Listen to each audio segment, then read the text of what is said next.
After my mom left us, I used to see her everywhere. Middle-aged Korean woman with the same haircut or same shirt. I would pause, is that her?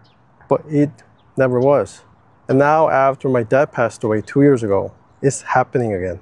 I walk down the street and I spot an old Asian man from behind. That's my dad. But when I look closer, it's not him. When we lose someone we deeply love or matter, our brain doesn't just let go. It keeps scanning the world, just hoping to feel that person again, even for a second, even if it's not real.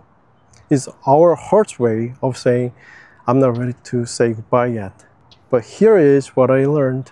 That moment of confusion and that false recognition is a proof of how much love still lives inside you, how deep that bond was, and how human you still are.